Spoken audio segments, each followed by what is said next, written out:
الصلاة والسلام على سيدنا محمد رسول الله وعلى آله وأصحابه ومن والاه.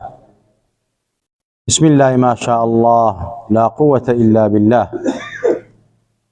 ربنا آتنا في الدنيا حسنة وفي الآخرة حسنة وقنا عذاب النار. عزيزان خوشويستان للشوي جتري جمعي مباركة لخزمتي كور ومطه استعيش رسول أكرم دا صلى الله عليه وسلم لباسي سيري باكو جانو آكارو قتاري برخير وبركتيا أمشو طبعا لكوتاي أو كتابي جنابي ما وصي مدرس كما جمع بيكر الوردة العنبرية في سيرة حضر الخيل البرية دعاية شمائل كان كما وصى بكرتي باسي كردبو وهذا زايباتو يما تفاصيلك ما بيدا لو كتباني تركب تفاصيل باسي شمائل شمائل خلقي وخلقي شون يدرس كدني في غمبري إخوة صلى الله عليه وسلم لروي بنية وجستوى ولروي آكار وقتار وأخلاقي في غمبري صلى الله عليه وسلم كوتاي كتابي الشمائل يعني باسي خوارق كوتاي فياتو أويش أوي خوبينين ببيغمبري إخوة صلى الله عليه وسلم ومن ديارة خوبينين لناو قرآن والسنة في غمبري إخوة والشريعة بالتفصيل ما جاء بيكلا أجر أو كساني قرآن بخوي النوا يا دراسة قرآن كردبه يا أجر مانجانا وحفتانا ختم قرآن كان أجن بتشن آياتك لقرآن كهم بعض خوكا بونمونا حضرت إبراهيم سلام رضا ورحمة إخوة إلى السربية لخوا بيني أمري بيكرا حضرت إسماعيل كوري سربرك إني أرى في المنام أني أتبعك فانظر ماذا ترى فرمي إيه كوري خوش ويستم من لخوا بيني ما أمر بيكرا توسر ببرم جات توتشي أمر بتشيه حضرت إسماعيل فرمي أويك وأمر بيكرا كاري خود بك من ما تو مأموري مني لخزمتها أما قرآن ما جي فيك دو بيغمبري إخوة بخو أمريان بيكراوة فرماني إخوة جيبين أوي جسر برني إنسان دعاة الخوة تبارك وتعالى برانيك أن يريو حديث معي رزقارك أو إتر أو قرباني أبيت النيريت وعادت لناو مجتمعي إسلامي وكمالغاي إسلامية. حضرت يوسف جوانتين بيغمبراني إخوة أم ذات قورة مباركة لخوا أبيني وباباوكي باسك أفرميت يا أبت إني رأيت 11 كوكبا والشمس والقمر رأيتم لي ساجدين. أفرميت من باوكي خوشويستم لخوا بينيم يانزها سارة لقل خورو مايكا بينيم سجدان بمنبر أما نص قرآن أما جايك وبيغمبراني إخوة سلامي إخوة أن السربية هنديك وحي وسروشتان بخو بسابد بوا هربوش براسي سرتاي وحي بيغمبري إخوة صلى الله عليه وسلم دايكي ما داران باسكا حدثك بخارية فرمي سرتاي وحي بو بيغمبري إخوة بچيبو بخو بينين بو خويكي نبينيو إلا وكو روج آواها تديو كالشمس طلعت آوا وكو روج هلدي خوغاني في غمري خو آوا هاتو دي وهروها حزتي أنس كري مالك رضا ورحمة إخوة إلى سبيل فرميت ورؤيا المؤمن جزء من 46 جزءا من النبوة خوبينيني إنساني مسلمان إيمان دار باور داري تواو بشيك لا شلوشش بشي بيغمبراتي شلوشش بشكي خوبينينا خوي مسلمانانا دعاء حديث صحيح ثابته بيغمبري إخوة فرمي صلاة وسلام إلى السربية قطع الوحي وبقي المبشرات قالوا ما المبشرات يا رسول الله؟ قال الرؤيا الصالحة. بيغمبري إخوة فرمي وحي نما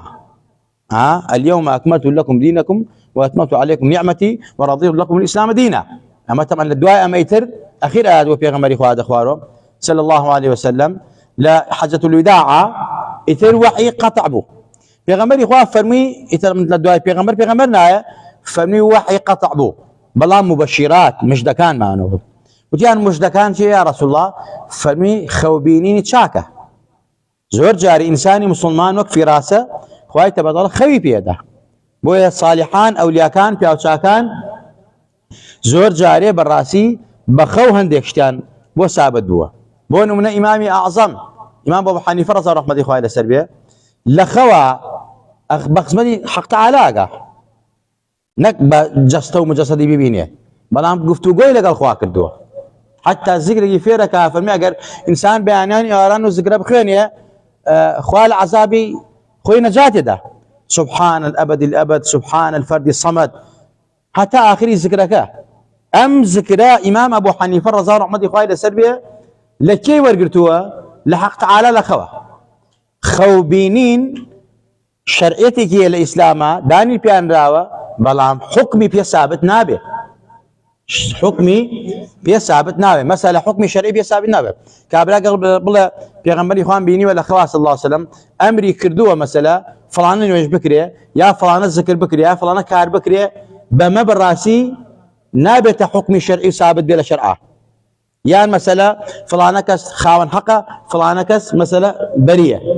ئەمە نابێتە بەڵگە لەسەر ئەوەی کەوا بەڕاستی حکمی ظاهری شەرعی پێ سابت بێ نحن نحكم بالظواهر والله يتولى السرائر يما بالراسي حكم بظاهري شريعتك اتخواي جورا لا بشتي مقصود نهني كان واخوا خوي اقادارتي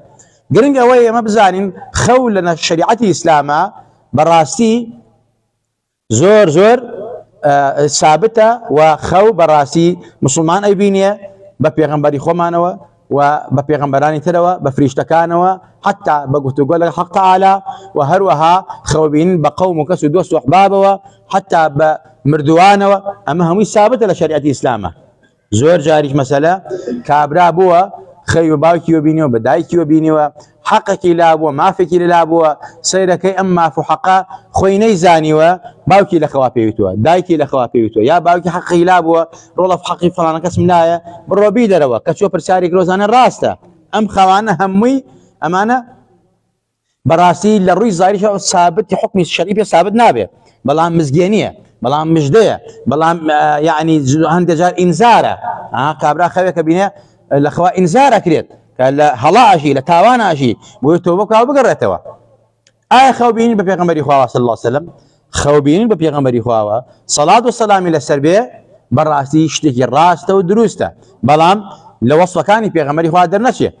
وكو لشمائل باس ماكر شوازي دموچاي پیغمبري خوا هيكلي پیغمبري خوا صلى الله عليه وسلم رنگي پیغمبري خوا صلى الله عليه وسلم گفتوگوز بان شيرني پیغمبري خوا صلى الله عليه وسلم بونمونا عبد الله كريم مسعود رضا ورحمه خوا الى سربه ام ذاته فرمت عن النبي لا پیغمبري خوا بيستوا حديثك ابن ماجه روايتي كردوا افرمت قال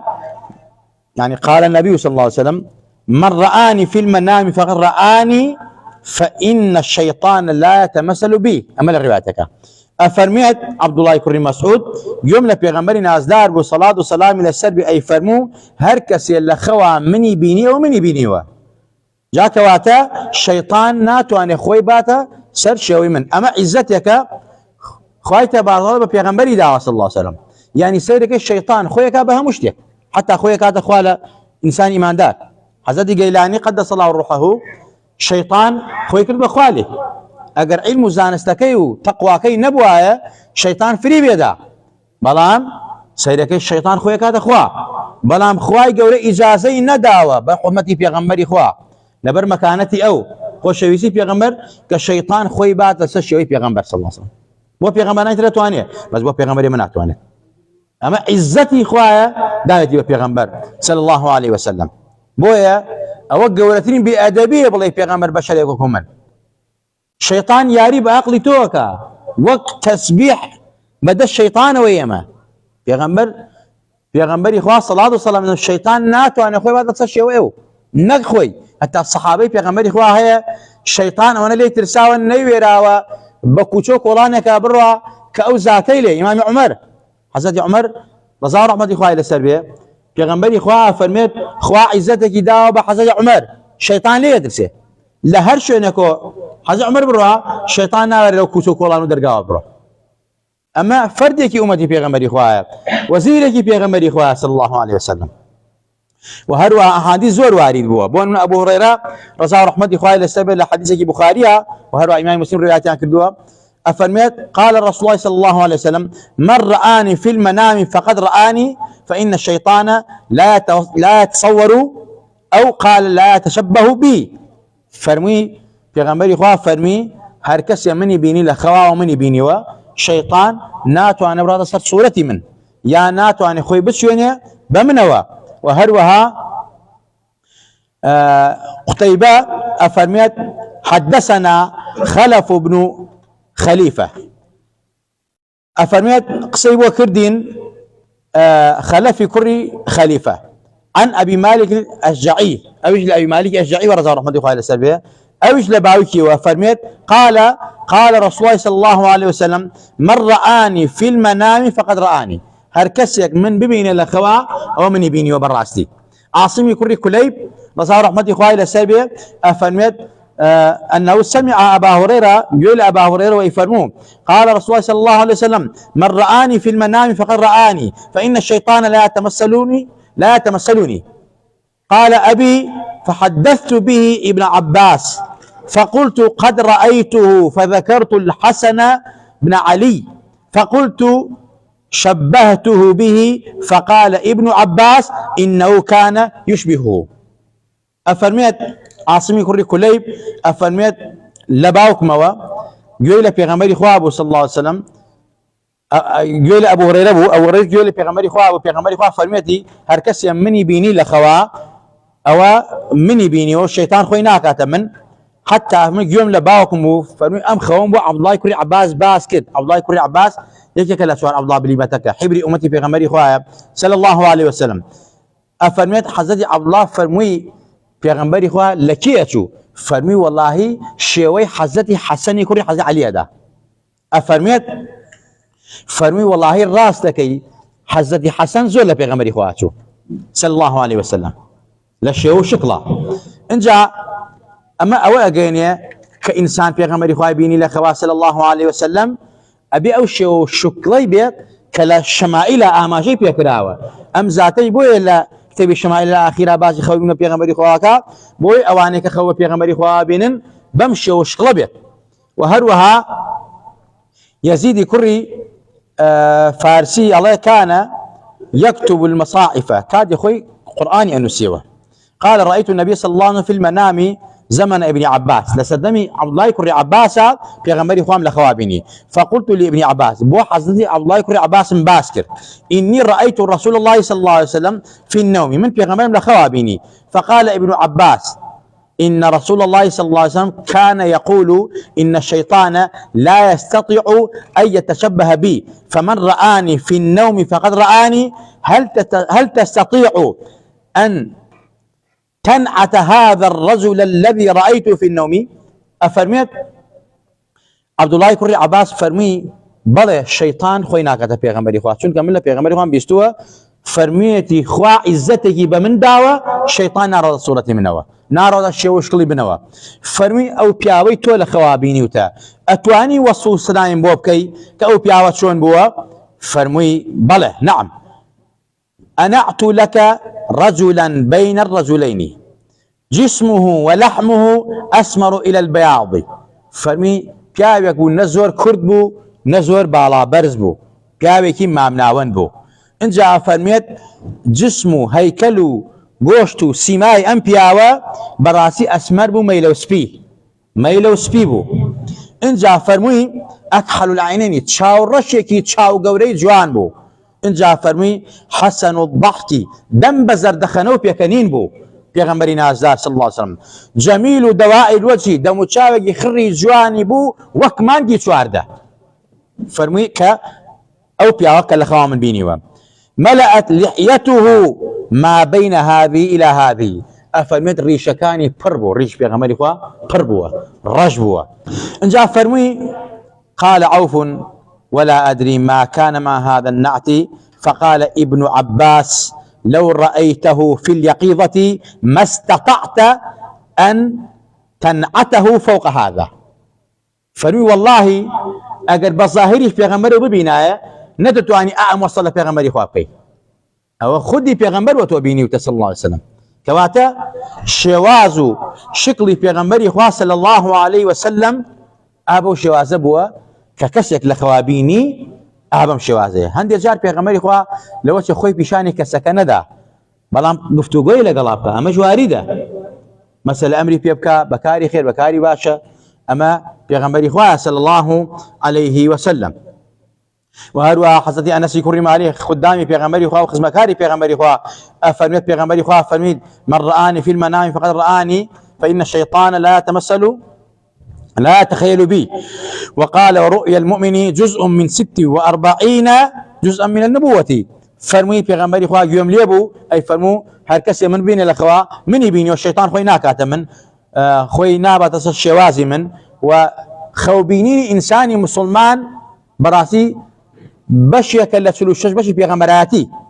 پێغەمبەری نازدارمان سەڵات و سەلامی لەسەر بێ محەممەدی کوڕی عەلی ئەفەرمێت سەمیعت ئەبی گوێم لە باوکم يقول قال عبد الله بن مبارك إذا ابتليت بالقضاء فعليك بالأثر. فەرمی محەممەدی کوڕی عەلی ئەفەرمێت لە باوکم بیستووە ئەوی لە عبد الله کوڕی مبارك فەرمێتی هەر کاتوشی ئەوە هاتی دادوەری لە نێوانی خەڵکیا بکەیت بۆ کێشە و بۆ گرفتەکان و ینی دادوەری و حاکمێتکەی ئەو کارە بکە و ئاگادار بە بەڕاستی لە فەرمودەکانی پێغەمبەری خوا صلی الله عليه وسلم. یعنی ئاگادار بە ئەگە شتێک لە پێغەمبەری خوا نەبێت نەتبیست بێت یان حەدیثی پێغەمبەری خوا نەبێ ئاگادار بە نەیگەڕیتەوە یان بەڕاستی یەکسەر حکمی لەسەر مەدە. محەممەدی کوڕی سیرین ابن سيرين أفرميت هذا الحديث دين فانظروا عمن تأخذون دينكم. فرمي أم خوك بنيوتي أم ذاته كأفرميت عبد الله كريم مبارك أفرميت إذا ابتليت بالقضاء فعليك بالأثر. أقادارك توشي بلاي قضاوت بي أقال لحجزكاني في غمري خوابه صلى الله عليه وسلم. فرمي أم فرمودية طبعا ما خوابي وتراو أم فرمودية أم دينه يو بزانا أم ديني خوتانا لكي ورقرا بوي أم إسلامه أم شريعته أم قرآنه أم فرموداني في غمري خواه أم حق أحكاماته أما براسي دينه أبي دين لرجال ورقرية لكسك شارزاي إسناد به شارزاي مثلا عدالتها به أبي ضبطي بقوة به بوي لإسلامه وتاء الإسناد من الدين إسناد لدين إسناد شيء إسنادي أم رجال أم حديثة عن فلان عن فلان عن فلان عن فلان كان النبي صلى الله عليه وسلم أبي أمانهم يعني عادل بن دات برور بن بروشت بن دريان النبي سلابه وهروا ضبط ومشيان بقوة به يعني نسياني نبي لبرسوني نبي إنجا برحال دروا كردني نبي أبي لمسألة فرمودي پیغمبری خدا صلی الله علیه وسلم بوی آزان خوش بیستم خوابین و پیغمبری خدا صلی الله علیه وسلم شتکی واقعیه و شتکی شرعیه و اصحاب پیغمبری خدا چندین یان خیان و پیغمبری خدا من بلال حضرت ابو بکر صدیق حضرت عمر حضرت عثمان لا قرآن يا اخوان لسه قرآنك شهيدان كرد قالوا كاتاك الشهيدان كردو خوارج شنو مالك شهيدان كرد شوي پیش و پیغمبری خدا بینی بو پیغمبری خدا فرمی ایواره افطار لا یماکتو روزو لا یماشینی ده هر روزا بالروزو بزبان روزو شهید یان کرد قرآن كان سورة بقرة شهید یان کردو حضرت عثمان المسألة شهید کرد مسألة حضرت عمر مسألة حضرت ابو بكر الصديق مسألة حضرت بلال للشام واخوه پیغمبری خدا بینی فرمید ما هذه الجفاف يا بلال ام مشيت يا بلال بنا زيارة ما في لسر خواك يا زيارة پیغمبری خدا صلى الله عليه وسلم يان مسألة چندين صالح اخوانات چندين مسلماني تر كخيان پیغمبر خدا بيني وصلى الله عليه وسلم حتى خوكان مزجيني بو شفاء بو مجد بو مسألة سربرزي بو معي نصرت بو يعني ام خوانا پیغمبر خودي پیغمبر خودي صلى الله عليه وسلم بو نمونا